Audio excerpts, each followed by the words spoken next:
Glória a Deus. Meus queridos irmãos, a paz do Senhor, bom dia.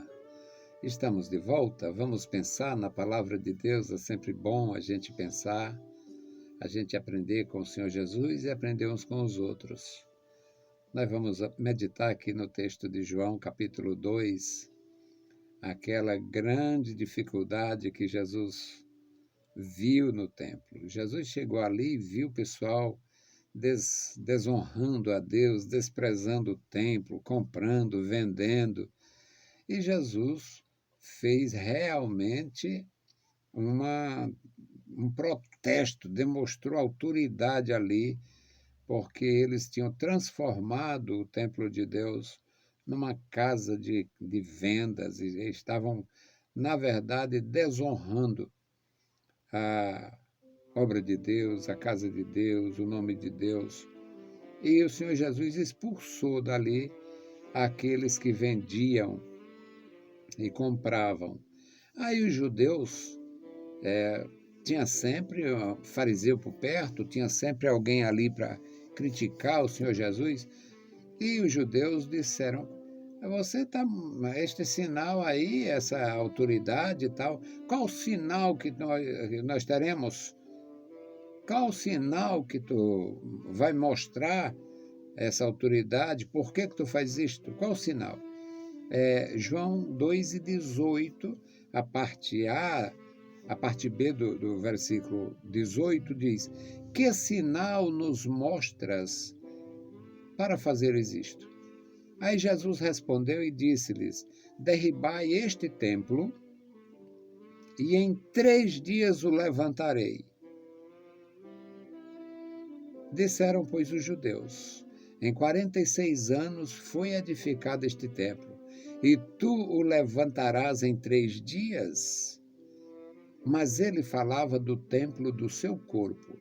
Quando, pois, ressuscitou dentre os mortos, os seus discípulos se lembraram de que ele havia dito isto, e creram na Escritura e na palavra que Jesus tinha dito. E, estando ele em Jerusalém pela Páscoa, durante a festa, muitos, vendo os sinais que fazia, creram no seu nome. E o mesmo Jesus não confiava neles, porque a todos conhecia. E não necessitava que alguém testificasse do homem, porque bem sabia ele o que havia no homem. Meus irmãos, esse texto é muito interessante. Primeiro, fala do Senhor Jesus, o Filho de Deus, o Messias de Israel, revestido de poder e de autoridade. Com esta autoridade, com este poder que ele tinha em si como Filho de Deus, ele não aceitou o desprezo à casa de Deus. Ele expulsou os vendilhões. Ele expulsou ali os cambistas, que lucrava trocando moedas, trocando o dinheiro estrangeiro pelo dinheiro local, e ele expulsou os vendedores de sacrifícios. As pessoas iam de várias nações e lá tinha anexo ao templo, nas proximidades do templo, tinham garajaus para vender pombos para os pobres, para vender cabritos, vender cordeiros e vender coisas para o sacrifício. O Senhor Jesus achou aquilo ridículo. Eles estavam tirando o benefício do templo, eles se beneficiavam com a movimentação dos judeus, e eles mesmos não tinham temor de Deus, não tinham respeito pelo local sagrado. Eles, na verdade, estavam ali apenas para explorar a fé dos outros e o lugar santo. Aí Jesus expulsou eles, Jesus enxotou eles. Os judeus, que nós não sabemos, mas tudo indica que havia ali um partilhamento com os sacerdotes, com os fariseus, esses encarregados, esses envolvidos na coisa, disseram: que autoridade é essa que tu tem? Que sinal é este? Qual é o sinal que tu dá? Que força é esta? Como é que vai convencer a gente? Aí Jesus falou de uma coisa impossível para eles, com o pensamento material, carnal, e Jesus falando no aspecto espiritual. Jesus respondeu e disse-lhes: derribai este templo. Jesus disse: derribai este templo, e em 3 dias o levantarei. Eu acredito que naquele momento os discípulos que estivessem ali presentes também não entenderiam, não. Acho que não entendiam. No versículo 20 diz que os judeus acharam ridículo, ridicularizaram e disseram: em 46 anos. Eu gosto muito dos textos porque a gente aprende mais coisas. Em 46 anos foi este templo edificado, e em 3 dias tu levantarás? O versículo 21, o João, que escreveu isso aqui por volta do ano 80, portanto, 50 anos aproximadamente depois do acontecimento, João escreveu. O versículo 21 diz: mas ele, Jesus, mas ele falava do templo do seu corpo. O Espírito Santo é o instrutor da igreja, foi ele que inspirou os escritores, os apóstolos. E aqui nós temos, pelo Espírito Santo, uma exposição do pensamento de Jesus, que não chegava nem ao pé do pensamento dos fariseus. Os fariseus pensaram no tempo que o Herodes levou, ou que o templo levou para ser construído. As descrições que fazem, as descrições que se conhece é feita pelo Flávio Josefo, e que diz que o templo brilhava como o sol e tal. Era mármore branco, o revestimento, era uma obra faraônica mesmo, e isso levou o orgulho daquela gente. Levou os judeus a ficarem orgulhosos. Mas o apóstolo João diz que ele, o Senhor Jesus, falava do templo do seu corpo. Aí no versículo 22 fala da ressurreição.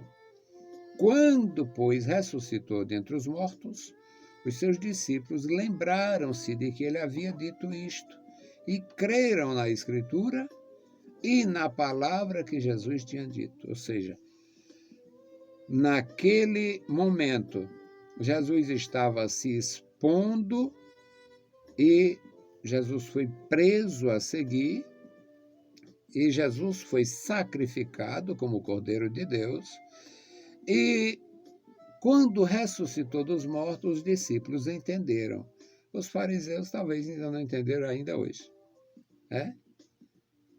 E o versículo 23 diz: estando ele em Jerusalém pela Páscoa, durante a festa, muitos,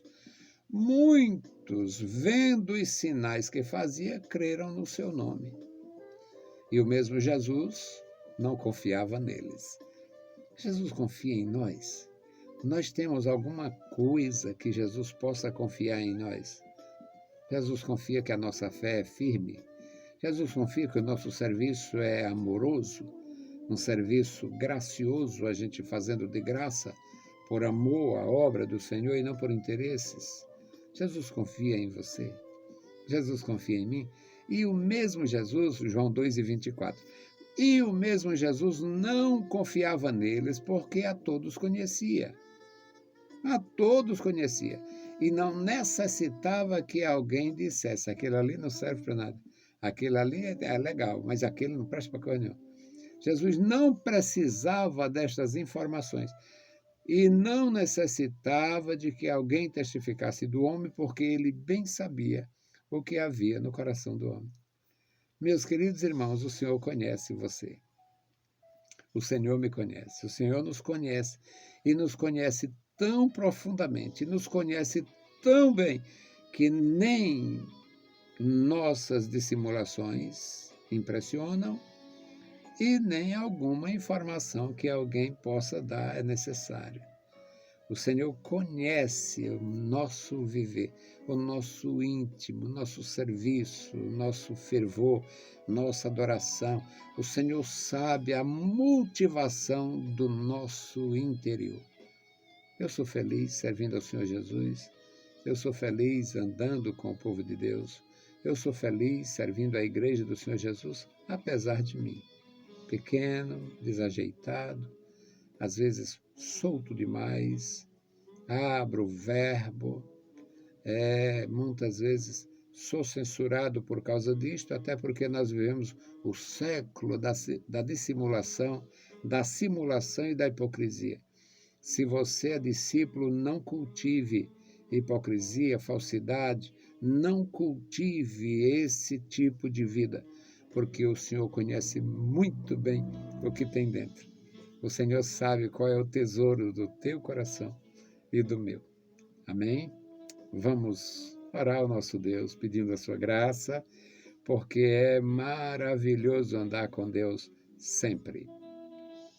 Bendito Senhor, Pai amado, Pai querido que estás nos céus, queremos te louvar, te exaltar e te agradecer. Muito obrigado pela igreja, obrigado pelos meus irmãos, obrigado, meu Senhor, pelos meus líderes, obrigado, meu Senhor, por aqueles que me instruíram, me ensinaram. Ó Deus, obrigado, meu Senhor, Tu conheces o meu coração, Tu sabe que eu conviveria, Senhor, com todos eles menos um. Tu conhece, meu Senhor, o meu coração. Tu sabe, meu Senhor, o desejo que eu tenho de ver a tua igreja bem, de servir, de ajudar, de orientar, de apontar o caminho. Ó Senhor, ajuda-nos, guarda-nos, nos dá a tua proteção. Abençoa os meus irmãos, toma em tuas santas mãos suas vidas, os seus familiares, os seus interesses. Guarda a igreja, Pai, guarda os meus irmãos. Recompensa cada um no seu serviço, no seu viver santo, na sua consagração ao teu reino. Pai bendito, ouve dos céus, em nome de Jesus te pedimos. Amém. Meus queridos irmãos, a paz do Senhor e bom dia.